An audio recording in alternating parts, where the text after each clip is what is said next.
പൃഥ്വിരാജും കജോളും ഒരുമിച്ച് അഭിനയിക്കുന്ന സർസമീൻ എന്ന സിനിമയുടെ ട്രെയിലർ നമ്മളെല്ലാവരും കണ്ടതാണ്. ഈ സിനിമയെക്കുറിച്ച് പറയുമ്പോൾ 45 വർഷങ്ങൾക്ക് മുമ്പ് റിലീസ് ചെയ്ത തളിരിട്ട കിനാക്കൾ എന്ന മലയാള സിനിമയെക്കുറിച്ച് പറയേണ്ടി വരും. ഇത് രണ്ടും തമ്മിലുള്ള കണക്ഷൻ എന്താണെന്നുള്ളത് അത് നമുക്ക് നോക്കാം.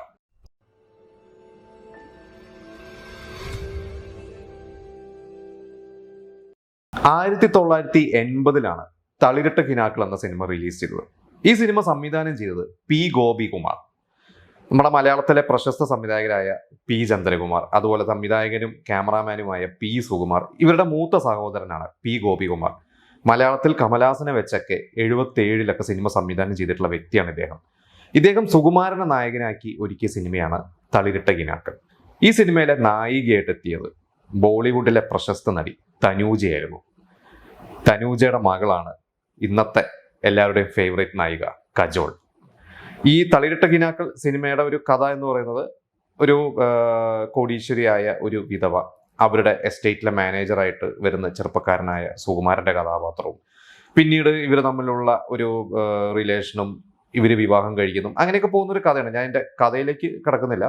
അപ്പോൾ ഈ ഒരു സിനിമ ഇപ്പോൾ വീണ്ടും ചർച്ചയായി തുടങ്ങിയിട്ടുണ്ട്. കാരണം ഈ സിനിമയിലെ നായകൻ പൃഥ്വിരാജ്, തനൂജ അതിനു മുമ്പോ അതിനു ശേഷമോ മലയാള സിനിമയൊന്നും അഭിനയിച്ചിട്ടില്ല. ഇപ്പോൾ 45 വർഷങ്ങൾക്ക് ശേഷം ഈ 2025 സർസമീൻ എന്ന് പറയുന്ന സിനിമയിൽ കജോളും പൃഥ്വിരാജും ആദ്യമായി ഒന്നിക്കുന്നു.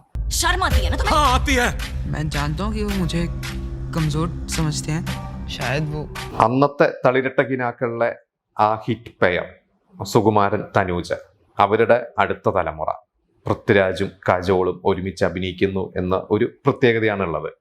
ഈ സർസമീൻ സിനിമയിലെ വില്ലനായിട്ട് വരുന്നത് ഇബ്രാഹിം അലി ഖാൻ. ട്രെയിലറൊക്കെ ഇറങ്ങിയപ്പോൾ അതിൽ ഏറ്റവും കൂടുതൽ കയ്യടി കിട്ടിയത് അതിലെ ആ പുതിയ വില്ലനാണ്.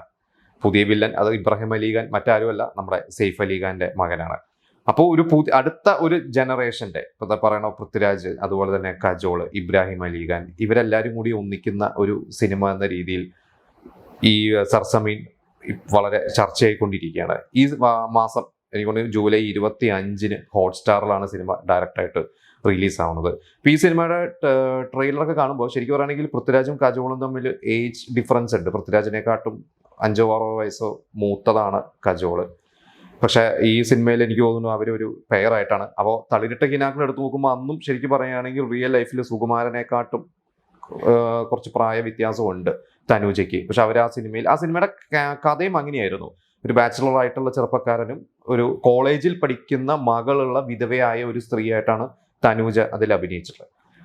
അപ്പോൾ അതേപോലെ തന്നെ ആ ഒരു കഥയിലൊന്നുമില്ല സാമ്യം, പക്ഷെ ഒരു എവിടേക്കും ഒരു ഇൻട്രസ്റ്റിംഗ് ആയിട്ടുള്ള കുറച്ച് കോയിൻസിഡൻസുകൾ നമുക്ക് കാണാം. വർഷങ്ങൾക്ക് ശേഷം പൃഥ്വിരാജും കജോളും ഒരുമിച്ച് അഭിനയിക്കുമ്പോൾ ഇതേപോലെ തന്നെ ഏജ് ഡിഫറൻസ് റിയൽ ലൈഫിലുണ്ട്. ഈ സിനിമയിൽ എങ്ങനെയാണെന്ന് നമുക്ക് അറിയില്ല. ഏകദേശം കജോളുടെ ഇതിലെ ക്യാരക്ടർ ട്രെയിലറിലൊക്കെ കാണുമ്പോൾ പെട്ടെന്ന് 2006 റിലീസ് ചെയ്ത ഫാനയൊക്കെയാണ് നമുക്ക് ഓർമ്മ വരുന്നത്, ആമിർ ഖാൻ്റെ കൂടെ അഭിനയിച്ചത്.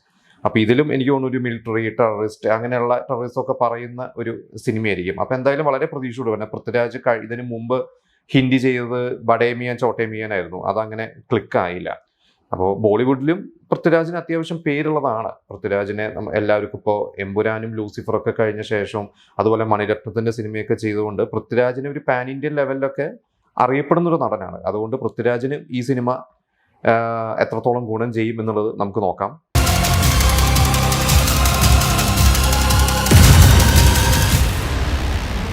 ഇപ്പോൾ തളിരിട്ട കിനാക്കളിനെ കുറിച്ച് പറയുമ്പോൾ വേറൊരു കാര്യം കൂടിയും പറയാനുണ്ട്.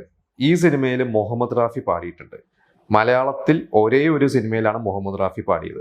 അത് ഞാൻ അന്ന് വായിച്ച ഒരു അറിവ് വെച്ചിട്ട് മുഹമ്മദ് റാഫീനെ ഇവർ ശരിക്കും ഇതിൽ കൊണ്ടുവന്ന് പാടിക്കാൻ ഒരു പ്ലാൻ ഉണ്ടായിരുന്നു. പക്ഷെ അന്ന് മുഹമ്മദ് റാഫിക്ക് ഇവിടെ വന്ന് റെക്കോർഡിങ്ങിൽ ഇരിക്കാനൊന്നും സമയം കിട്ടാത്തതുകൊണ്ട് ഓൾറെഡി മുഹമ്മദ് റാഫി ചെയ്തു വെച്ച ഒരു പാട്ട്, അതെനിക്ക് തോന്നുന്നത് റിലീസ് ചെയ്യാത്തൊരു പാട്ടാണ്.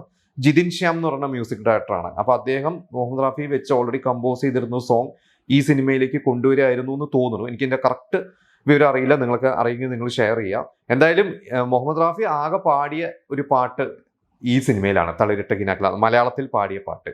അതിലും രസകരം, ആ രംഗത്ത് അഭിനയിച്ചത് നായകനല്ല, കുതിരവട്ടം പപ്പുവാണ് ആ പാട്ട് സീനിൽ അഭിനയിച്ചിട്ടുള്ളത്. അപ്പോൾ കുതിരവട്ടം പപ്പുവിന് അങ്ങനെ വലിയൊരു ഭാഗ്യം കിട്ടിയിട്ടുണ്ട്.